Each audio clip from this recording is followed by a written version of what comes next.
ओम नमः सिद्धेभ्यो। एष सुरासुरमणु सिन्धवन्दितं धोदगादिकं मलं प्रणमामि वड्ढमाणं तीर्थं धम्मस्कातारं शेषे पुण्यतीर्थैरि ससौ सिद्धे विशुद्धसा भावे समणे अणाणदंसन् चरित तव वीर्यायारि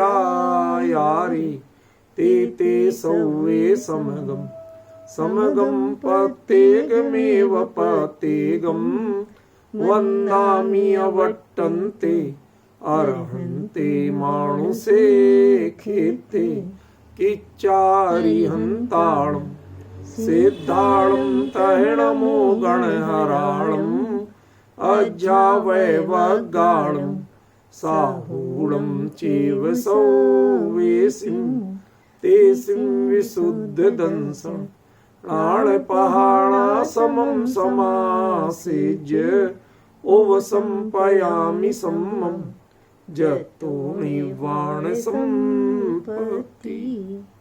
प्रवचन सार परमागम चरणानि योग चूलिका ज्ञान तत्व प्रज्ञापन महाधिकार गाथा 6 पृष्ठ 9। संपज्जदिणे वाण देवासुरमणुयराय विहवेहिं जीवस्य चरितादो दंसणाण पहाणादो। इस गाथा के पहले उत्थानिका के रूप में प्रश्न क्लियर करना बहुत जरूरी है, वरना उत्तर क्लियर नहीं होगा। ये गाथा उत्तर रूप है। पिछली गाथा का समापन कहाँ हुआ था? कहाँ हुआ था? निर्वाणम, ठीक है ना? जब तो निर्वाण संपत्ति, जिससे निर्वाण की प्राप्ति होती। और उसमें बात किसकी हुई थी? जब उपसंपयामी और समासेज्य ये दोनों ही क्रियाओं का प्रयोग उत्तम पुरुष की यानी मैं वाली कर दी, तो इसका मतलब बात किसकी हो गई? कुंद कुंदाचार्य की। तो यहां सीधा सीधा प्रश्न है कि महाराज पंचम काल से तो मोक्ष होता नहीं है। इसका मतलब वर्तमान में आप जितना चाहे प्राप्त करके आए हो, सीख के आए हो, इस भाव से तो मोक्ष होने वाला नहीं, ठीक है ना? तो आप बात पक्के निर्वाण की प्राप्ति होगी, ये बात कैसे कहते हैं? समझ गया ना? उसका उत्तर ये गाथा है। पहले चरण में सिद्धांत है और दूसरे चरण में आचार्य कुंद का उत्तर है। दो बातें अलग अलग हैं, एक बात नहीं है दोनों में। कौन कौन सी? मुकेश जी बहुत सावधानी से ध्यान देना, ये जरा सी चूक हुई अर्थ का अनर्थ हो जाएगा।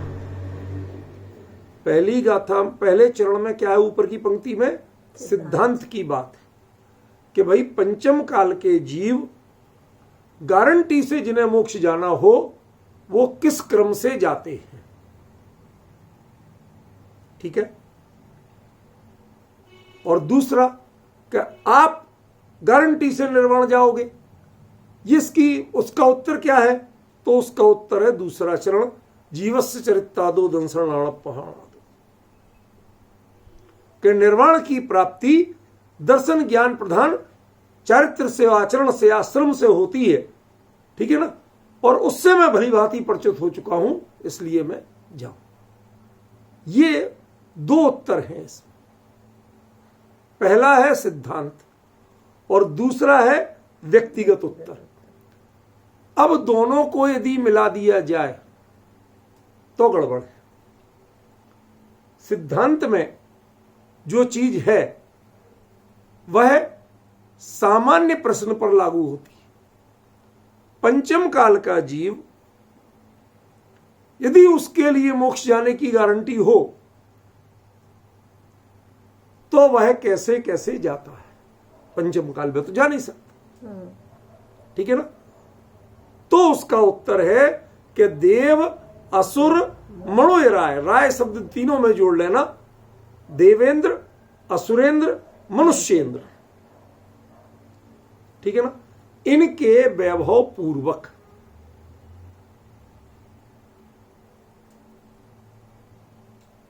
आज जो कुछ बातें आने वाली हैं उनमें कई में आपको बहुत ज्यादा मतलब बहुत जिज्ञासा की विषय रहेंगे। करना निर्णय मैं तो बताऊंगा, शांति से सुनना और करना। राज शब्द क्यों जोड़ना? क्योंकि वैमानिक देव वह तीसरे भाव माने उसके अगले भाव में मोक्ष जाए इसकी गारंटी नहीं है, लेकिन उनके इंद्र वह अगले भाव से मोक्ष जाते हैं।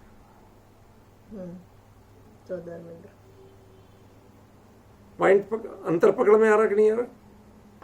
भाई यहां से तो तीसरे, यहां से वहां गए, वहां से मनुष्य हो गए, तो मणो, आप डिफरेंस समझ रहे कि नहीं समझ रहे? तो ऐसे करके, और मणोय राय, मनुजराज, यहां पर मनुष्य का राजा चक्रवर्ती ऐसा ही नहीं है, उसका अर्थ होगा श्रेष्ठ। अब आपके साथ एक शब्द के आप मनमर्जी से अर्थ बदल रहे, क्यों? क्योंकि चक्रवर्ती उस भाव से मोक्ष जाए इसकी गारंटी नहीं, लेकिन चरम शरीरी मनुष्य मोक्ष जाए इसकी गारंटी। बराबर। देखो, आपको इसका त्याग पत्र कभी नहीं देना, इसका प्रयोग तो करना ही पड़ेगा। कुंद कुंद नहीं लिखा, पढ़ना एक हेतव्यो, प्रज्ञा से समझना पड़ेगा। तुम इसका त्याग पत्र देके काम नहीं चला पाओगे, हर जगह गला पकड़ के काम नहीं चला पाओगे। समझ गया? निर्णय तो आपको अपनी बुद्धि जागृत रखना ही पड़ेगी, शब्दों पर लड़ाई नहीं कर सकते आप। समझे? देवराज, असुरराज और नरपुंगव, मनुष्यों में श्रेष्ठ चरम शरीरी। मनुष्यों में श्रेष्ठ कौन होते हैं? ध्यान रखना, मनुष्यों में श्रेष्ठ मात्र एक माने गए, कोई भी राजा नहीं, कोई भी कुल नहीं, चरम शरीरी होना ही मनुष्य में, मनुष्य गति में सबसे बड़ी श्रेष्ठता है। हमारी कमी क्या है? हम लोग रूढ़ी चुस्त बहुत हो गए, शब्द कहानी पकड़ के बैठ गए। आपने कहा था सब, अरे इस लड़ाइयों से काम नहीं चलेगा। समझ गए? चक्रवर्ती 7वें नरक भी जाता है यदि पद पे रह जाए। संसार मनुष्यों के जितने भी पद हैं, उन पदों पे रहते हुए, उत्कृष्ट पद जितने हैं, उन पदों पे रहते हुए जिनके मरण हो, देह छूटे, तो गारंटी से दुर्गति होती है। तो मनुष्यों में कौन सा ऐसा जो पुण्य है जिससे दुर्गति नहीं हो? कहते चरम शरीर। इसलिए मनुष्य राज का अर्थ चरम शरीरी है, अन्य कुछ नहीं। बाकी में तो इंद्र है, राजा है, इंद्र है, लेकिन मनुष्यों में उसका, मनुष्यों का इंद्र माने तीर्थ वो चक्रवर्ती नहीं, क्योंकि प्रकरण किसका है? प्रकरण मोक्ष का है। भाई बहुत सावधानी चाहिए रूपल बहन, एक सेकंड में चूकते हैं और फंसते हैं लोग। ज्ञानी लोग किस अभिप्राय से कोई बात लिख रहे हैं और आप उसको समझने नहीं चाहते। आप तो तड़ से कहते भाई लिखा है तुमने। लड़ाई करने से काम नहीं चलेगा, कुंद कुंद से लड़ने से काम नहीं चलेगा, बहस करने से काम नहीं चलेगा। ज्ञानी क्या कहना चाहते हैं वो नहीं तो बहुत आगे बढ़ जाएंगे, तुम यहीं अटके रह जाओगे लड़ते हुए। नहीं है समझ। सच बताऊं, ऐसे ही कुछ कारण है छोटे छोटे जिसके कारण लोग अभी तक अटके पड़े हैं। प्रवचन सार तो प्रमाण का ग्रंथ है। स्थूल बातें कहेगी ज्ञान प्रधान है, देखो पहला अधिकार ही ज्ञान का है। अरे ज्ञान का नहीं, ये केवल ज्ञान का अधिकार है। केवल ज्ञान वस्तु तत्व को कैसा जानता है और क्षोभसम ज्ञान कैसा जानता है। ईमानदारी से बताओ कि तुम्हारी विवक्षा के अनुसार वस्तु है कि वस्तु को यथावत नहीं कह पाने के कारण आपको विवक्षा करना पड़ती। दो चीजों का अंतर समझना। अमित जी भाई साहब, क्या आप क्षोभसम ज्ञानी जिन विवक्षाओं से बोलते हो वस्तु विवक्षा स्वीकार नहीं करती। ये तो तुम्हारी समझ के लिए है, तुम्हारे बोलने के लिए है विवक्षाएं, वस्तु ने स्वीकार कब की? वस्तु यदि है तो वो तो केवल ज्ञान के अनुसार है, वस्तु क्षोभसम ज्ञान के अनुसार है ही नहीं। इसलिए क्षोभसम ज्ञान जितनी विवक्षाओं से कथन करता है वो विवक्षाएं सार्थक कब होती हैं, सही कब होती हैं? कि जब वह सापेक्ष रहे परस्पर। इसीलिए कहा गया निरपेक्षा नया मिथ्या, निरपेक्ष नया मिथ्या हो जाती। एक नए को दूसरे नए की अपेक्षा रखनी पड़ेगी। क्यों? क्योंकि कोई भी विवक्षा वस्तु का पूर्ण कथन नहीं कर पाती, यथावत कथन नहीं कर पाती। क्षोभसम ज्ञान की यही मजबूरी, समझे ना? ये केवल ज्ञान प्रधान ग्रंथ है। इसका मतलब केवल ज्ञान प्रधान ग्रंथ नहीं है, केवल ज्ञान प्रधान ग्रंथ है। कितना अंतर पड़ा? केवल ज्ञान प्रधान नहीं है, केवल ज्ञान प्रधान है। यहां केवल कोरा विशेषण नहीं है, यह संज्ञा है। केवल ज्ञान एक संज्ञा है, उस ज्ञान का विशेषण नहीं है। केवल अंतर समझे? 5 प्रकार के ज्ञान कहे गए तो 5 प्रकार के ज्ञानों में एक नाम है केवल ज्ञान। तो ये केवल ज्ञान प्रधान ग्रंथ है। केवल माने ओनली ज्ञान प्रधान ग्रंथ नहीं है। जो ओनली ज्ञान प्रधान होते हैं वो क्षोभसम प्रधान ग्रंथ होते हैं, जिनमें क्षोभसम की ज्यादा बात की जाती है, बहुत सी विवक्षाएं नए की बताई जाती है, वो होते हैं क्षोभसम ज्ञान प्रधान ग्रंथ। समझ गया ना? केवल ज्ञान में नए नहीं होते, इसलिए वो ज्ञान की प्रधानता होती कहां? उसमें तो वस्तु जैसी वस्तु वैसा ज्ञान, अत्यंत निर्मल। यदि तुम ज्ञान की निर्मलता नहीं जानोगे, पवित्रता नहीं जानोगे, परिपूर्णता नहीं जानोगे, परफेक्शन नहीं जानोगे, तो उसके द्वारा जाने गए ज्ञेय पदार्थ का निर्णय भी तुम सही नहीं कर सकते, नहीं पहचान पाओगे। इसलिए कहा केवल ज्ञान प्रधान है। यही सारी कमियां हुई हैं। कभी कोई आक्षेप लग गया इस पे, कभी कोई आक्षेप लग गया। इसकी जो असली ग्रेस थी, इसकी जो असली गरिमा थी, उसको लोगों ने ईमानदारी से नहीं पहचान पाया। मुझे दुख होता है, बड़े अभ्यासी लोग जो यूनिवर्सिटी कल्चर के भी हैं और मुमुक्षु कल्चर के भी हैं, दोनों के हैं, वो ऐसा जब कहते हैं तो बड़ा दुख होता है कि प्रवचन सार के लिए आप अकेला ज्ञान प्रधान ग्रंथ कहने लगते हो, प्रमाण का ग्रंथ कहने लगते हो, स्थूल ग्रंथ कहने लगते हो। मेरे ख्याल से जितनी सूक्ष्मता प्रवचन सार में है, केवल ज्ञान से बड़ा सूक्ष्म प्रतिपादन कोई कर सकता है। बाकी सब तो स्थूल ही पकड़ते हैं। समझ गए? एक समय की पर्याय को भी परफेक्शन के साथ पकड़े और अनंत समयों की अनंत अनंत पर्यायों को भी एक एक समय के साथ, परफेक्शन के साथ एक समय में ही जाने। कितनी सूक्ष्मता होगी उसमें, और उसमें कोई क्रम नहीं, उसमें कोई फॉर्मेलिटी नहीं। ऐसा सब कुछ करते हुए, समझे, कैसे जानता है? उसकी गरिमा को नहीं निर्णय किया आपने। आचार्य कुंद कुंद यहां क्या कह रहे हैं, पहले वो समझो। वो कह रहे हैं कि हां, पंचम काल का कोई भी जीव उसी भाव से मोक्ष नहीं जा सकता, लेकिन यदि उसके मोक्ष जाने का तय हो गया, केवली के ज्ञान में झलक गया, तो केवली के ज्ञान में झलकने के बाद, भावमंडल में भाव दिखने के बाद अधिकतम क्या हो सकता है कि देवासुर मणोराय वेहे वेहिम, देवराज इंद्र, असुरराज असुरेंद्र, ठीक है ना, और मनुष्य राज माने यहां चक्रवर्ती नहीं है बल्कि चरम शरीर। मनुष्यों में यह सबसे बड़ी गड़बड़ी है कि मनुष्यों में जितने भी श्रेष्ठ पद होते हैं, उन पद पर यदि रहते हुए मरण हो तो मोक्ष की गारंटी नहीं, दुर्गति की गारंटी है। देखो, शांत मन से सोचना, चाहे कोई नारायण हो, चाहे पृथ्वी नारायण हो, चाहे चक्रवर्ती हो, जो जो नाम लूंगा तो अभी झगड़े हो जाएंगे, नाम नहीं लेने दो मुझे।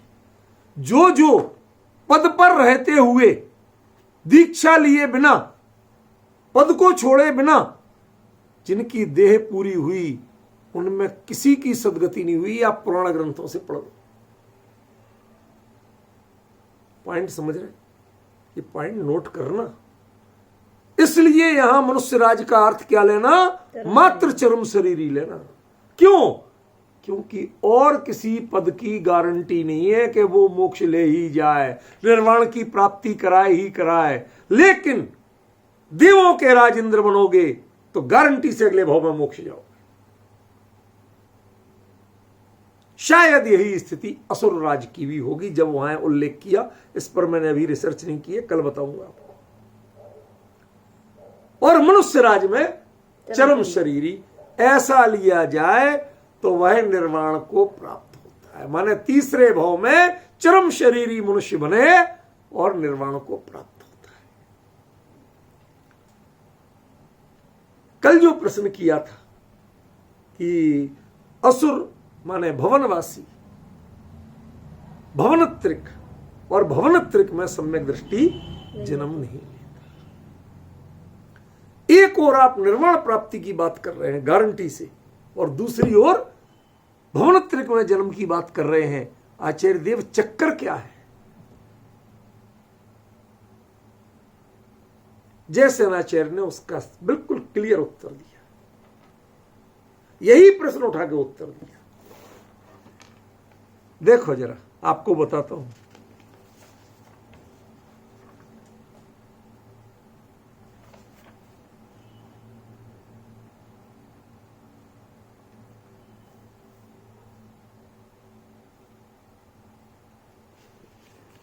कहां गया? अभी तो पढ़ा मैंने। हाँ, असुर अगले पेज पर, 10 नंबर पेज पर, ऊपर ही पहली लाइन में, असुरेषु मध्ये सम्यक दृष्टि कथम उत्पद्यते इति चेत। प्रश्न, इति चेत माना प्रश्न। असुरों के बीच में सम्यक दृष्टि जीव कैसे उत्पन्न हो सकता है? तो उत्तर देते हैं, निदान बंधेन सम्यक तो विराधनाम कृत्वा तत्र उत्पद्यते इति ज्ञातव्यम। यदि पहले कोई निदान बंध आदि किया हो तो उस निदान बंध के प्रभाव से सम्यक्त की विराधना करके उधर उत्पन्न तो होगा, लेकिन उत्पन्न होने के बाद पुनः वो चीज यहां छूटी हुई है, पुनः सम्यक दर्शन लेके पुनः मोक्ष की उत्कृष्ट भावना करता हुआ अगले भाव में मनुष्य होके मोक्ष चला जाएगा। अगले भाव में चरम शरीरी होके मोक्ष चला जाएगा। ये जनरल नियम है। मतलब पंचम काल का जीव यदि उसे मोक्ष तीसरे भाव में मोक्ष जाने की गारंटी है, तो अगला भाव कौन कौन से में हो सकता है? कहते तीसरा तो तय है कि चरम शरीरी मनुष्य होगा। क्यों? मनुष्य के अलावा किसी को निर्वाण होते ही नहीं। समझ रहे ना? मनुष्य देह के अलावा निर्वाण की प्राप्ति 3 गतियों से निर्वाण नहीं। समझे? तो जब निर्वाण की प्राप्ति 3 गतियों से नहीं है, तो तीसरा भाव मनुष्य का होना, चरम शरीरी का होना जरूरी है। तो वो तो हो गया फिक्स। अब एक तो ये वर्तमान हो ही गया जो भी है, तो बचा एक में कहां हो सकता है कि या तो देवराज आदि। अब यहां देवराज में भी बड़ा पेट है। देवराज प्रतीकात्मक शब्द है। प्रतीकात्मक माने जिन देवों के अगले भाव में मोक्ष जाने की अनिवार्यता है, वो सभी यहां देवराज से कहे गए हैं। सारे लोकांतिक देव भी यहां देवराज से कहे गए। असुरेंद्र भी सब इसी में आ गए। पॉइंट समझ रहे कि नहीं समझ रहे? एक एक करके समझ रहे। अभी मैं सिर्फ वैमानिकों की बात कर रहा हूं। नहीं, असुर नहीं, ऊपर वाले समझ गए ना? सर्वार सिद्धि तक के जो अहमिंद्र आदि हैं, वही मैं समझ रहा था आप यही कहना चाहते। जो अहमिंद्र आदि हैं वो देवराज नहीं है, वो किसी देव के राजा नहीं होते। लेकिन जिनके अगले भाव में चरम शरीरी मनुष्य होने की गारंटी है, वो सभी देवराज में आ गए। नोट करो, ये लक्षणार्थ है, अभिधार्थ नहीं है। अभिधार्थ त्याग करके जब लक्षणार्थ ग्रहण किया जाता है उसे लक्षणा शक्ति कहते हैं। अभिधार्थ माने 2 दूनी 4, सीधा सीधा कहना। देवराज माने देवराज, देवराज माने इंद्र, अकेला स्वधर्म, ऐसा नहीं है। अब आपको सिद्धांत से लेना पड़ेगा कि जितने भी देव अगले भाव में गारंटी से मोक्ष जाते हैं वो सभी देवराज हैं। समझ गए? वो सभी इंद्र हैं, चाहे लोकांतिक देव सामान्य देव भी हो, इंद्र नहीं हो, और चाहे अहमिंद्र हो। जिनके अगले भाव में चरम शरीरी मनुष्य होने की गारंटी है, अमित जी भाई साहब, वो सभी देवराज पद से उपलक्षित हैं। अब आप कहो साहब वहां मां कुंद आचरण तो ऐसा नहीं लिखा। अरे भाई, अब शब्दों को आप बहुत ज्यादा नहीं खींचो था, क्योंकि ये अपनी चर्चा ज्यादा नहीं करना चाहते थे। 7वीं गाथा तक चर्चा करके भूमिका की, 8वीं गाथा से वो ज्ञान तत्व का प्रज्ञापन शुरू करते। उनका लक्ष्य तो ज्ञान तत्व का प्रज्ञापन करना है। जो जो वहां से जान के आए, जो प्रत्यक्ष देख के आए, केवल ज्ञान की क्या विशेषता और हमारे ज्ञान में कहां चूक होती है जो हम वस्तु तत्व का वैसा निर्णय नहीं कर पाते, यहां तो सारा विषय वो चल रहा है। समझे कि नहीं? इसलिए हमें बहुत शांत मन से सुनना है। ये सब लक्षणार्थ लिए जाएंगे। और एक बात और कहूं, शांति भाई जरा ध्यान से सुनना। असुर भवनवासियों के एक जाति का नाम है। भवनवासिनो, असुर कुमार, नाग कुमार, दीप कुमार, दिक कुमार, सुपर्ण कुमार, स्त्रदिति, कई सारे भेद हैं, 10 भेद हैं। उनमें एक है भेद, असुर। क्या यह वही है? जी नहीं, यह असुर वह प्रतिनिधि शब्द है। क्यों? जब कहा जाता है सुरासुर नरेंद्र वंदित जिनेन्द्र देव को, क्या शब्द किया जाता है भाई साहब? सुरासुर। सुरासुर नरेंद्र वंदित, तो उसका मतलब असुर माने क्या? भवनवासियों के इंद्र, भवनालय चालीसा, वो सब असुर।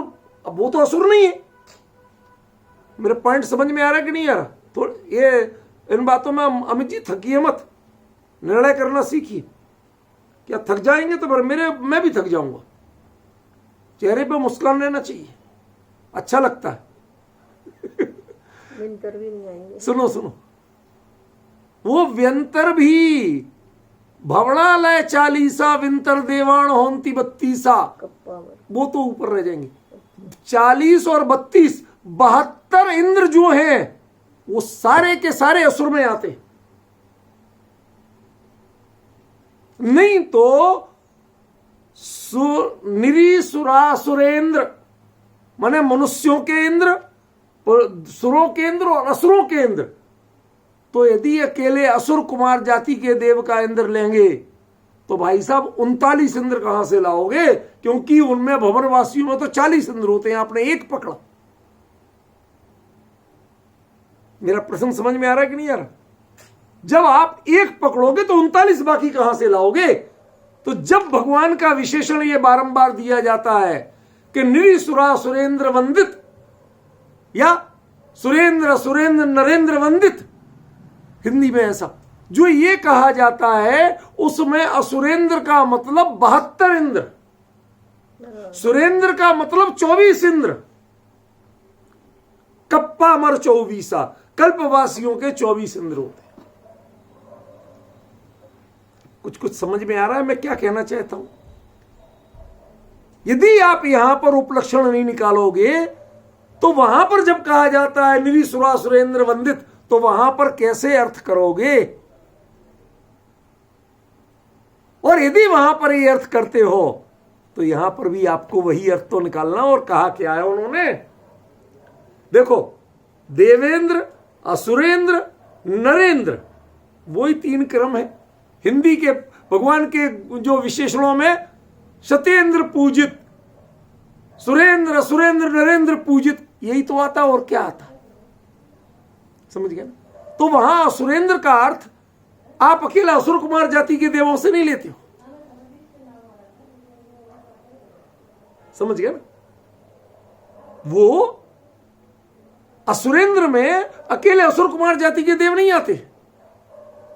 वो जो असुरेंद्र है वो भवनत्रिक के जितने 72 इंद्र है वो सारे के सारे उसमें आते। अब आप अंतर समझे, ठीक है ना। तो हमें थोड़ा सा संकीर्ण नहीं होना है, संकुचित नहीं होना है, हमें उसको बड़े फलक पर लेना है। ख्याल में समझ लो, आसमान में लिख रहा है मैं कोई इबारत, इतना ब्रॉड माइंडेड होना पड़ेगा आपका, जो लेखनी हो ना, जो आसमान पे लिख सके और दुनिया को दिखे, तो आपको उतना ब्रॉड माइंडेड होना पड़ेगा। संकुचित दिमाग से काम नहीं चलेगा, लकीर के फकीर होने से काम नहीं चलेगा। ना कुंद कुंद ने तो ये लिखा, आप तो ये अर्थ कर रहे। अरे भले आदमी, देव असुर बड़ो राय, इस शब्द का जहां जिनवाणी में पढ़ोगे यही अर्थ करना पड़ेगा, दूसरा अर्थ नहीं, कोई अर्थ नहीं कर पाओगे आप, समझ गए। इसीलिए आचार्य ने यहां पर शॉर्ट में कह दिया, इसमें आपको आपत्ति करने की कोई जरूरत नहीं। और सम्यक दृष्टि असुरों में नहीं होता तो उसका मतलब भवनत्रिक में भी नहीं होता है? वन भवन सड़ नारी थावर विकल त्र पशु में नहीं उपजत सम्यक धारी। तो उसमें वान, भवन, व्यंतर, भवनवासी, ज्योतिषी, ये सब आ जाते हैं। और इनके 72 इंद्र होते हैं, और 72 के 72 इंद्र किसमें आएंगे? असुर, एक शब्द में। असुर राज, असुर इंद्र, वो एक नहीं है, 72 है, मैक्सिमम संख्या इनकी है। और ये भी भगवान के चरणों में वंदना करने के लिए सबसे आगे होते, समझ गए ना। अभी आप कभी पढ़िए, समोसरण में भी इनको स्पेशल स्थान है, अलग अलग कोठे बने हुए, वर्गीकरण किया हुआ है। क्यों? ध्यान रखना, जे कम्मे सूरा ते धम्मे सूरा। जो यदि बिगड़ने में भी तेज है तो सुधर भी, जीव की परिणति है भाई। गड़बड़ी की तो वहां पहुंच गए, रावण तीसरे नरक में है, तो क्या तीर्थंकर नहीं होगा? तो तीसरे नरक में जिस भाव से, क्या उस भाव से तीर्थंकर होगा क्या? नहीं। हमने ये कब कहा? इसलिए हम कहते रावण तो तीर्थंकर होगी नहीं, तीर्थंकर तो तीर्थंकर का जीव होगा, कह सकते आप, कोई अंतर नहीं है। क्यों? जिस भाव से को आप रावण के रूप में पहचानते हो वह भाव रहते हुए तीर्थंकर नहीं होगा। क्लियर? तो ये सब विवक्षाएं हैं, इनकी लड़ाई झगड़ा मत करिए, अभिप्राय समझिए। और फिर साथ में शब्द क्या दिया?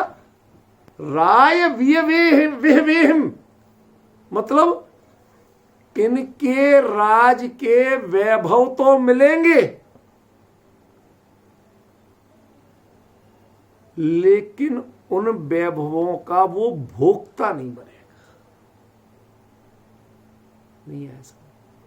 जब किसी चीज के वैभव से गिनती गिनाई जाती है तो वैभव की गिनती गिनाना माने व्यक्ति की गिनती नहीं गिनाई आपने, वैभव की गिनती गिनाई। ये वैभव आम लोगों के लिए महिमावाची होता है, लेकिन उस जीव के लिए स्वयं में महिमावाची नहीं होता। वो अपनी महत्ता किसी और चीज से सिद्ध होता करता है, किससे? वह पात्रता पकाता है कि जिससे निर्वाणम संपज्जति, वह निर्वाण को प्राप्त करता है। वैभव से आज तक निर्वाण की प्राप्ति नहीं हुई किसी को। वैभव मिलता है उसको, यह सत्य है। आखिरकार भले ही तुम बिगड़ भी जाओ, निर्वाण के रास्ते पे चले हो, तुम्हें मोक्ष की गारंटी हुई है, तो तुम्हें वैभव तो मिलेगा। तुम नीच निकृष्ट गति में भिखारी नहीं हो सकते। जिसके लिए केवली ने जान लिया कि ये भगवान बनेगा। सीता के जीव ने कोई उपकार नहीं किया था रावण पर। रावण जब भगवान के ज्ञान में आ गया कि केवल तीर्थंकर होंगे, तो उसकी गति और प्रणति दोनों तो बदलना ही थी। सीता के जीव को जाना ही था। वो उसका जो आगामी पुण्य है, वह पुण्य सीता के जीव को खींच के ले गया। जिसके प्रति मन में गिल्टी है, वो मन की गिल्टी निकाल लो। ख्याल में तुम्हें मेरे प्रति गिल्टी थी ना, सीता का जीव कहता है लो मैं खुद आया। यदि मुझे तुमसे द्वेष होता तो मैं क्यों आता, और मैं तो तुम्हारा गणधर बनने तक को तैयार हूं। तुम्हारे सामने हाथ जोड़ के तुम्हारे दिव्य ध्वनि सुनने को तैयार हूं। कहां तुम एक समय की पर्याय को लेके बैठ गए। जो चली गई उसके लिए लेके बैठे हो तुम। समझ गया ना? ये वैभव एक अलग चीज है और अंतरंग प्रणति एक अलग चीज है।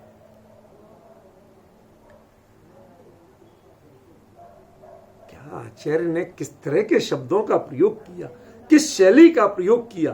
पहली पंक्ति मात्र इस बात का उत्तर है कि क्या पंचम काल का जीव जिसके निर्वाण की प्राप्ति तीसरे भाव में तय हो, तीसरे चौथे भाव में जो भी भगवान के ज्ञान में आ जाए, तो उसके बाद वह कहां कहां जा सकता है।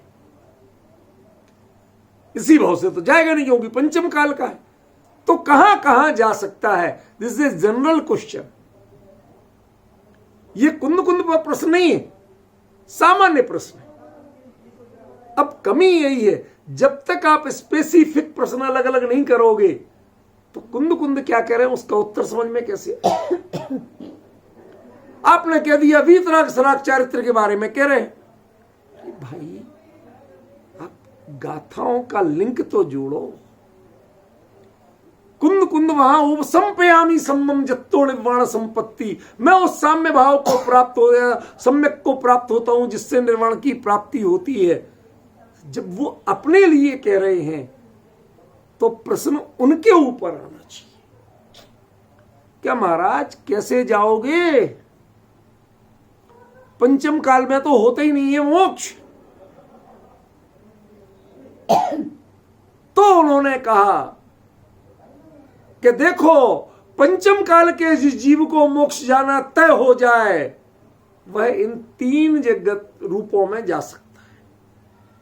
देवेंद्र 24, कल्पेंद्र, ठीक है ना, कप्पावर 24, और भवनालय 40, विंतर देवाण होमती 32, ये 72।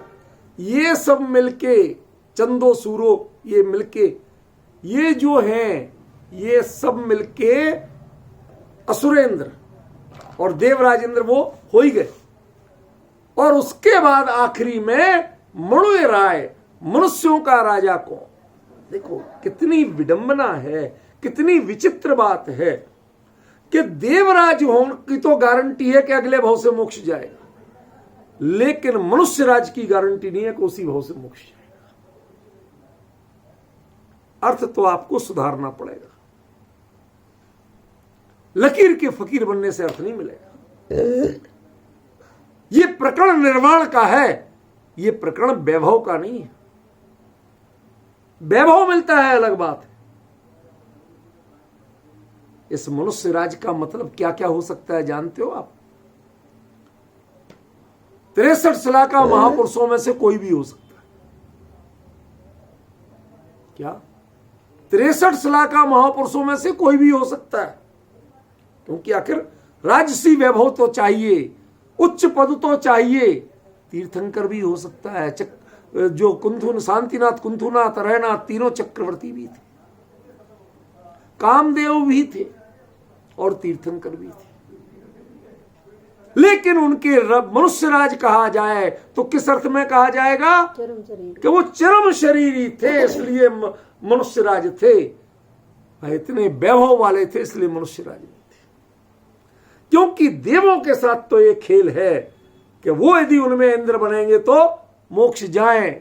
सौधर्मेंद्र गारंटी से मोक्ष जाता है, अयमेंद्र गारंटी से मोक्ष जाते हैं, लोकांतिक देवास गारंटी से मोक्ष जाते हैं, लेकिन चक्रवर्ती का कहीं ठिकाना नहीं है। तीर्थंकर के अलावा 63 लाखा महापुरुषों में से 24 निकाल दो तो बाकी का कोई ठिकाना नहीं है कि यदि वो पद पे रह गए तो गारंटी से नहीं जाएगा, दुर्गति होगी। बल्कि पद छोड़ोगे तो फिर तो हो ही नहीं, फिर ना बलभद्र हो, ना नारायण हो, ना प्रतिनारायण हो, कुछ नहीं हो, कामदेव हो, कुछ नहीं हो। पद छूटा फिर कुछ नहीं, फिर तो मुनिराज हो अकेले। समझ लिया? ये डिफरेंस हमें समझना पड़ेगा। हमारी कमी क्या है, हम सही अर्थ को समझने की कोशिश नहीं करते हैं, शब्दों को पकड़ के बहस करना लगते हैं। प्रकरण संपज्जति निर्वाणम, बात यहां से शुरू हो रही है। जीव निर्वाण को प्राप्त करता है। कौन सा जीव? जो पंचम काल में जन्म लिया है और जिसके लिए अल्पकाल में मोक्ष की गारंटी है, केवली के ज्ञान में झलका है। समझिए कैसे जाएगा कि मैं देवराज, असुर राज और मनुष्य राज माने चरम शरीरी, इनके वैभव को, इनके ऐश्वर्य को, इनकी गरिमा को प्राप्त करते हुए मोक्ष में जाएगा। इसका मतलब समझिए। ये वैभव शब्द क्यों प्रयोग किया? निर्वाण संपत्ति, संप्राप्ति, ये प्राप्ति वालों की बात नहीं है, संप्राप्ति वालों की बात है। जिनको केवली ने और समोसरण में जिनकी चर्चा आ गई और जो अपना देखा है सामने, उनकी ऐसी गति होती है। रावण को खुद पता नहीं था उस समय कि मैं तीर्थंकर होने वाला हूं। उसने किसी तीर्थंकर के समोसरण में जाके नहीं देख लिया था। डिफरेंस समझ रहे? जो अपना भगवान के भामंडल में अपना भविष्य देख के आए, अधिकतम तीसरे भाव में मोक्ष, ये हर किसी को नहीं दिखता है भाई साहब। ये सौभाग्य भी विरले जीवों को मिलता है, और इतना जिसने सौभाग्य पा लिया हो, जिसने भविष्य में अपने आप को भगवान देख लिया हो, उसकी भी दुर्गति होगी क्या? वो भिखारी बनेगा क्या? उसकी दीनता होगी क्या? वो तो राजाओं के वैभव, ये सब प्रतीकात्मक शब्द हैं। राजाओं का वैभव माने वो किसी से दीनता नहीं करना पड़ेगी, किसी से याचना नहीं करना पड़ेगी। जिसके निर्वाण की सुनिश्चितता हो, वो याचना करना पड़े तो फिर पुण्य किस चीज का नाम? क्या किसी व्यक्ति के, मुझे पता है, आपको बताया भी था कि 2003 की बात है, जब मनमोहन सिंह के, अब वो गठबंधन जो भी थे, वो राजनीति मेरा विषय नहीं है, मैं तो ऐसे ही बता रहा हूं, क्योंकि मैं शंकर रोड स्वाध्याय करने वहीं से जाता था। तो संडे को जा रहा तो मैं देख रहा हूं यहाँ बड़े भयंकर अरेंजमेंट है। वो रोड जबकि खाली होता था, पीएम आवास के उधर कभी हो तो हो, बाकी वो खाली होता था, क्योंकि वहां तो छोटे मोटे सांसद रहते या छोटे मोटे मंत्री रहते। अब वही मनमोहन सिंह जी का बंगला, उस समय वो साधारण सांसद के रूप में थे।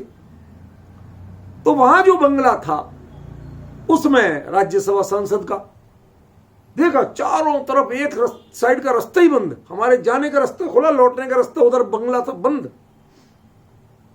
तो भाई जब उन्होंने रोक रखा तो ऐसी पूछा कि भाई साहब चक्कर क्या है? कहते फ्यूचर पीएम को सैल्यूट करने आए हैं हम लोग। अभी बने नहीं थे, कोई राष्ट्रपति ने बुला नहीं लिया था इधर। इन्होंने कांग्रेस पार्टी ने या किसी पार्टी ने पत्र नहीं दे दिया था, लेकिन हवा लग गई थी कि शायद बन सकते हैं। सिक्योरिटी को इतना आभास होना चाहिए, और उसने अपना घेरा डालना शुरू कर दिया।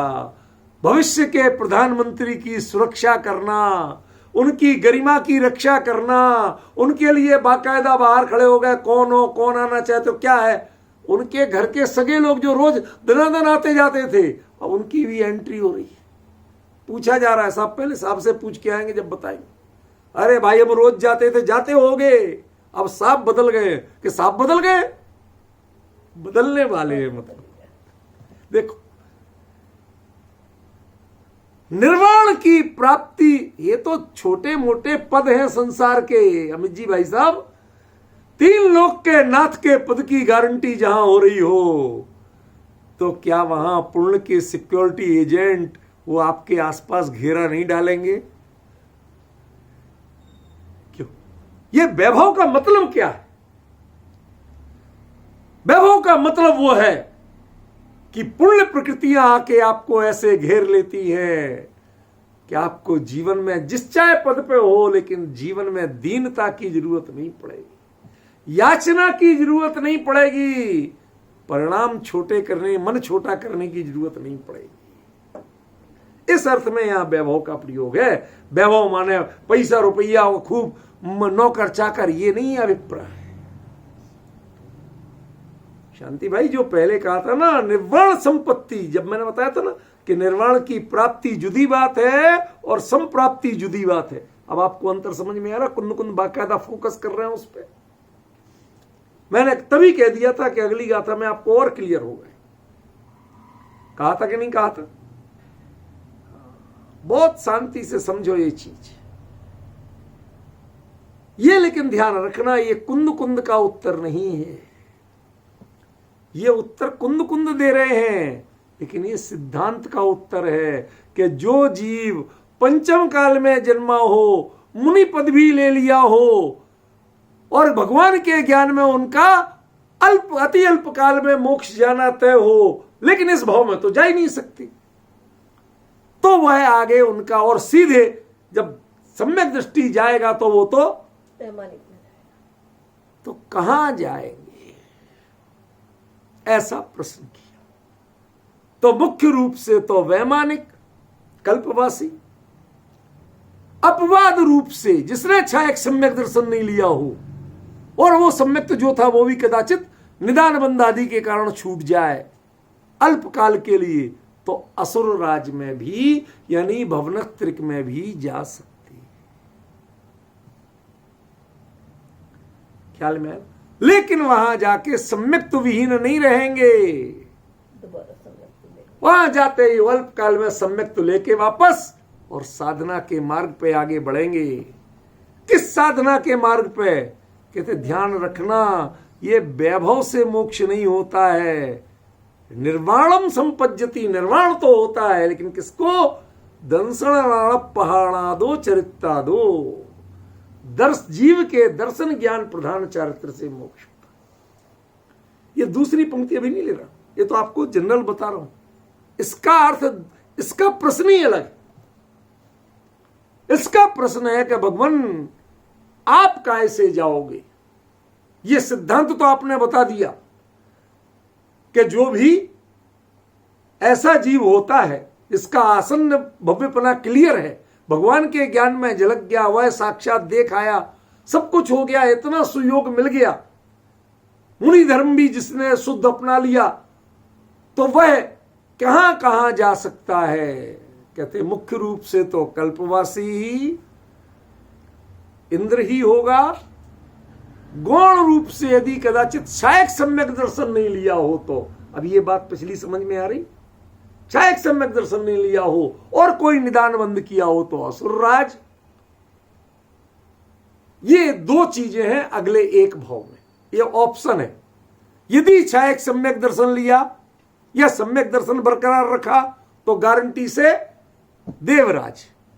यदि कदाचित शायक सम्यक दर्शन में कन्वर्ट नहीं कर पाए और केवल उसके सम्यक की विराधना निदान बंद आदि के कारण हो गई तो असुरराज, असुर इंद्र। ठीक है, ये दो में ऑप्शन है, दो में से कोई एक।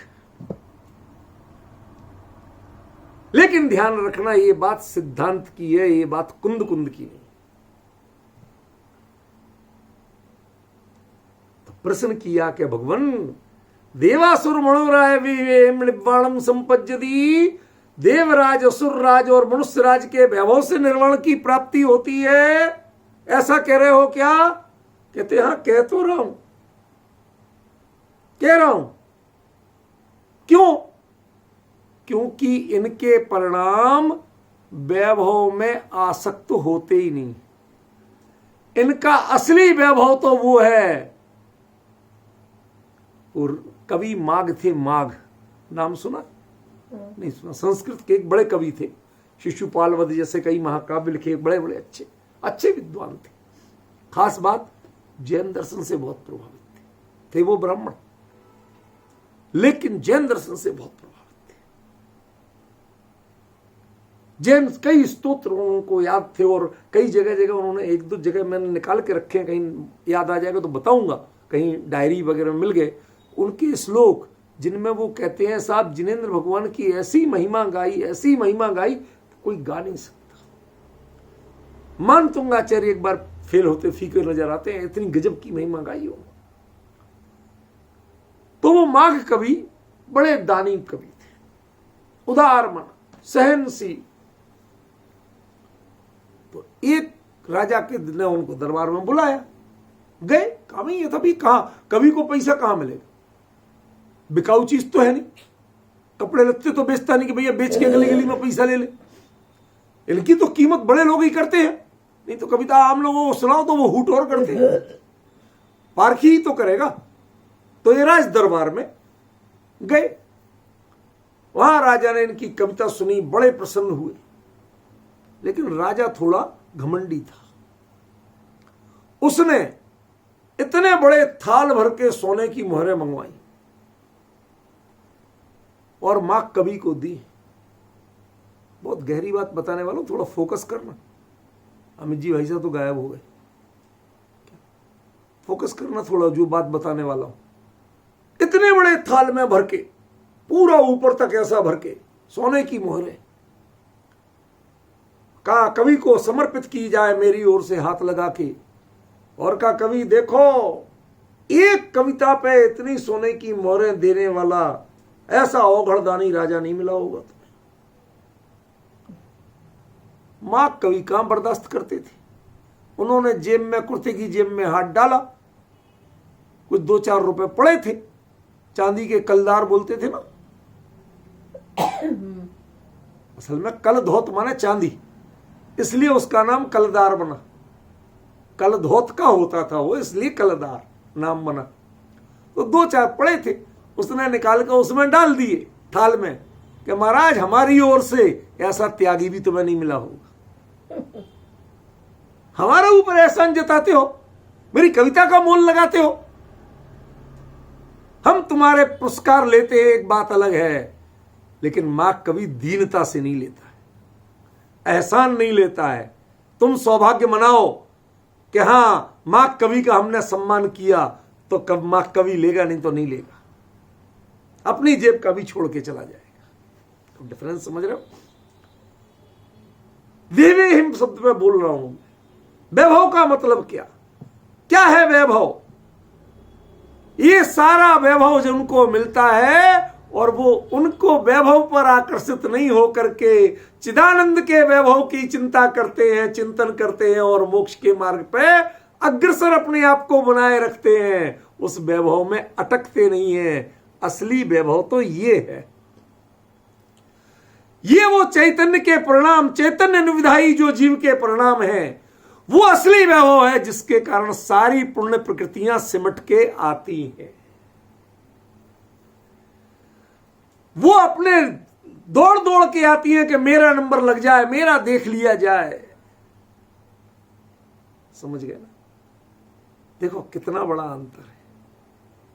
अन्य लोग होते हैं, वो दरवाजा खटखटाएंगे, भाई माई कुछ दे दे, बाबा को दे दे।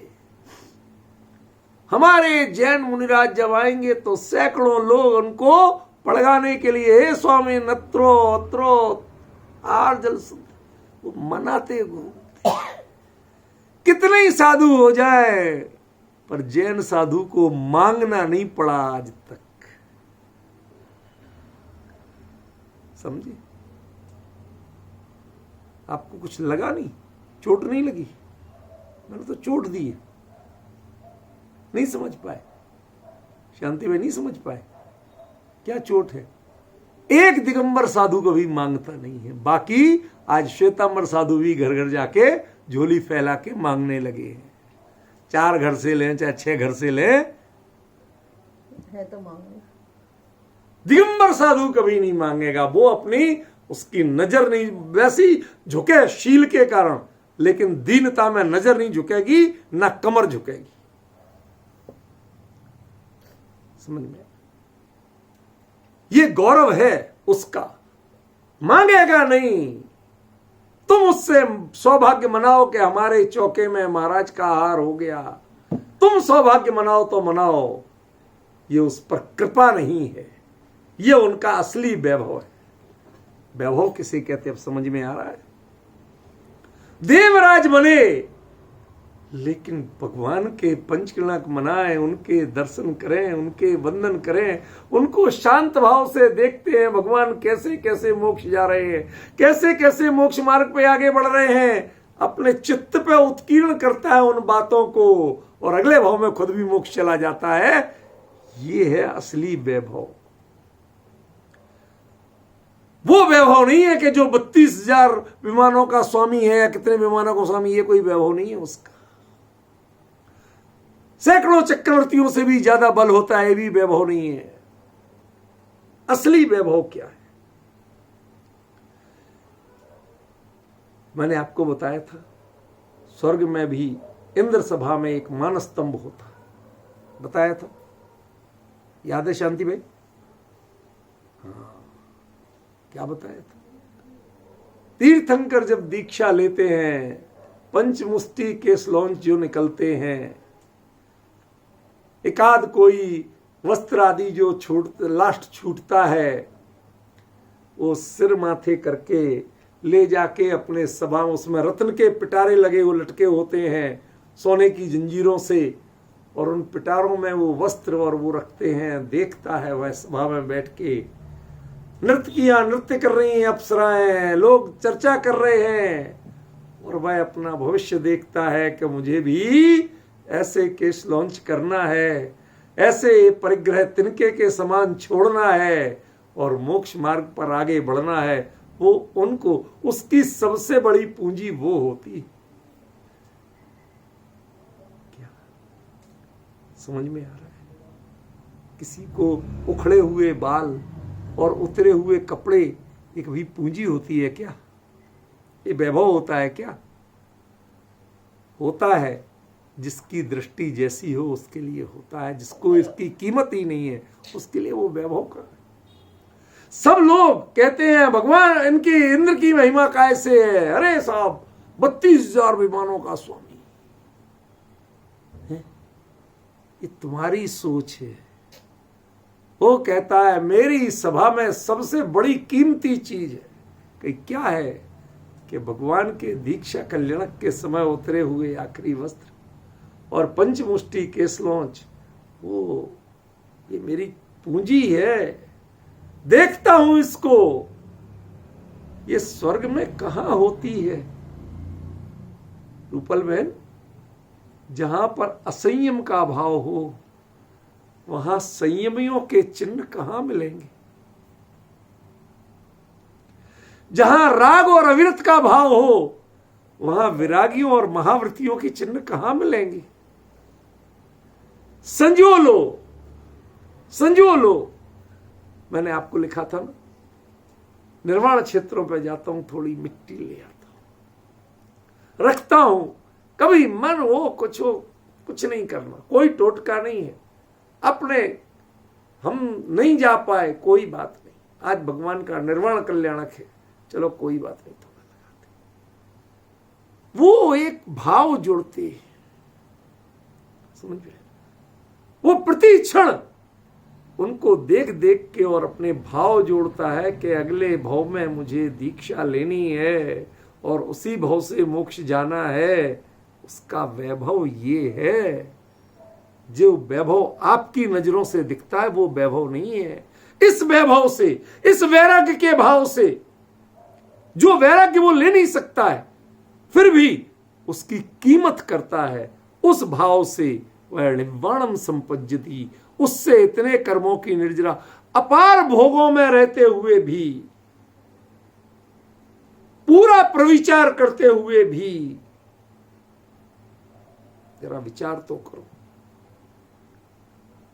पूरा प्रविचार करते हुए भी वह इतना विरागी होता है कि वह अगले भाव में निर्वाणम संपज्जति, निर्वाण को प्राप्त हो जाता है।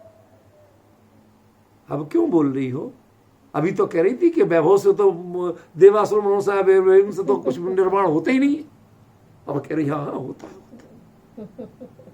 दृष्टि है, आपको दृष्टि गेन करना पड़ेगी, पकड़ना पड़ेगी, समझना पड़ेगा ज्ञानियों का अभिप्राय क्या है। आप कितने पढ़े लिखे हो ये महत्वपूर्ण नहीं है, ज्ञानी क्या समझते हैं और किस अभिप्राय से बात कहते हैं। यदि वो पकड़ पाओ तब आपके ज्ञान की कीमत है, तब प्रणलायक हेतव वो होगा, वरना क्षयोपशम का नाम प्रज्ञा नहीं है। जो क्षयोपशम की प्रज्ञा है वो तो परिचय कहलाती है। 22 परिचयों में एक प्रज्ञा नाम का परिचय होता है। जिसके क्षयोपशम का अजीर्ण हो जाए, अरे मुझे इतना आता है? देखो चारों ओर कितने लोग तालियां बजाते हैं, लोग 2-2 लाख रुपए देके दुनिया भर में मेरा प्रचार करते हैं।